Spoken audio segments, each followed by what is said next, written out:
आउज़ुबिल्लाहिमिनश्शैतानिर्रजीम बिस्मिल्लाहिर्रहमानिर्रहीम। प्यारे प्यारे स्टूडेंट्स, अस्सलामु अलैकुम वरहमतुल्लाहि वबरकातुहू। आज हम प्रिंसिपल ऑफ मैनेजमेंट का एक नया टॉपिक लेकर हाजिर हुए हैं। मेरे इस चैनल को सब्सक्राइब कर लें ताकि हर आने वाली नई वीडियो आप तक पहुंचती रहे।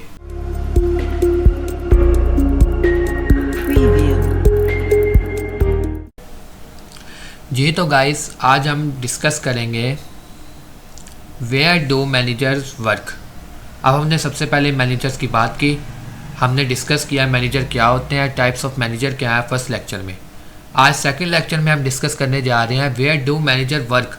अब मैनेजर्स हैं, उन्होंने काम तो करना है, काम करने के लिए कोई प्लेस भी होनी चाहिए, कोई जगह हो जहाँ बैठ के जिस जगह पर वो काम कर सकें।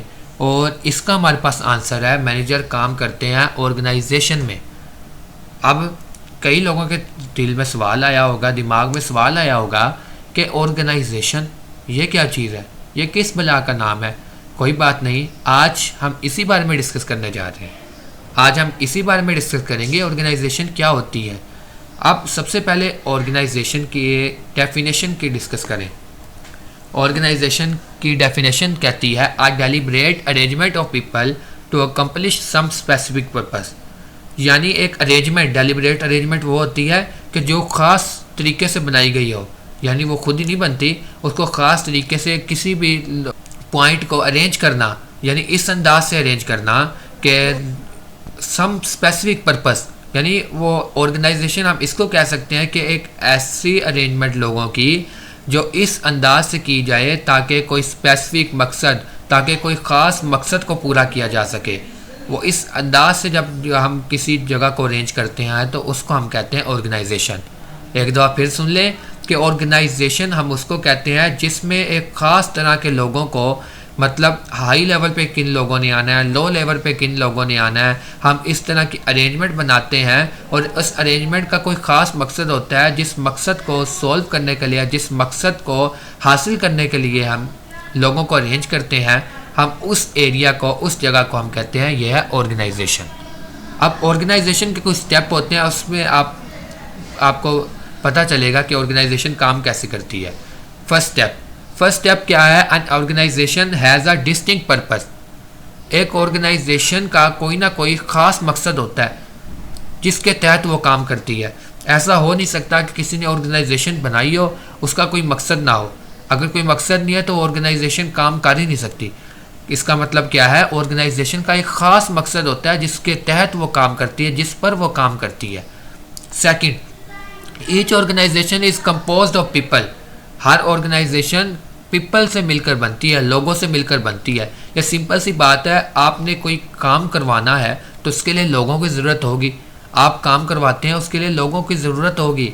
तो लोग जब मिलकर काम करेंगे तब भी तो ऑर्गेनाइजेशन वर्क करेगी, तब भी तो जो गोल है, यानी अगर कोई हम प्रोडक्ट बना रहे हैं, अब हमने एक ऑर्गेनाइजेशन बनाई है, अब ऑर्गेनाइजेशन में हम प्रोडक्ट बना रहे हैं कोई, अब जब मिलकर पीपल काम करेंगे, जिसका जो टास्क है वो पूरा करेंगे।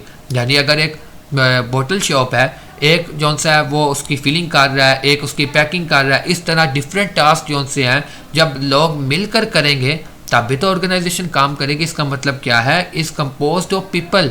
ऑर्गेनाइजेशन जो सी है लोगों से मिलकर बनती है। Third, are organization develop a deliberate structure within which member do work.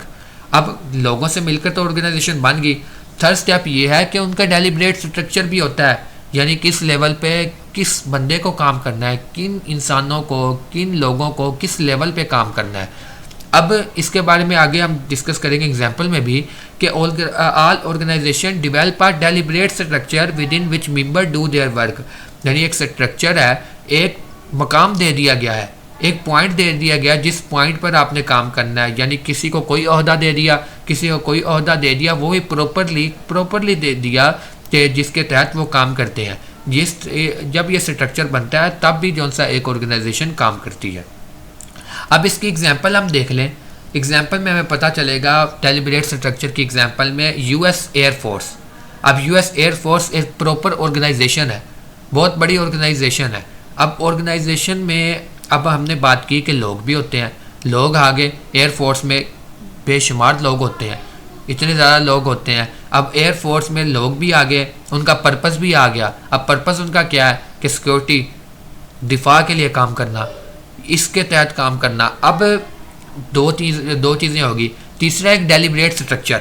अब डेलिब्रेट स्ट्रक्चर की जब बात करें तो हमें पता चलेगा कि the general of the air force is the highest ranking officer. अब डेलिब्रेट स्ट्रक्चर है ना कि एयरफोर्स का जो हाईएस्ट रैंकिंग ऑफिसर है वो कौन सा है, जनरल। जनरल को हाईएस्ट रैंकिंग ऑफिसर कहते हैं और जो लेफ्टिनेंट है उसको लोवेस्ट रैंकिंग ऑफिसर कहते हैं, यानी सबसे लो लेवल पे लेफ्टिनेंट और सबसे हाई लेवल पे जनरल।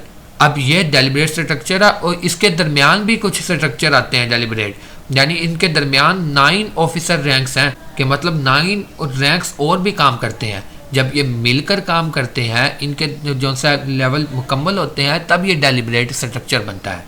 होप सो आपको आज का टॉपिक समझ आया होगा। दुआ है अल्लाह रब्बुल इज़्ज़त आप सबका हामी और नासिर हो। मज़ीद ऐसी वीडियोस देखने के लिए मेरे चैनल को सब्सक्राइब करें, लाइक करें, मेरे नीचे कमेंट करें, ताकि हर आने वाली नई वीडियो आपको मिलती रहे।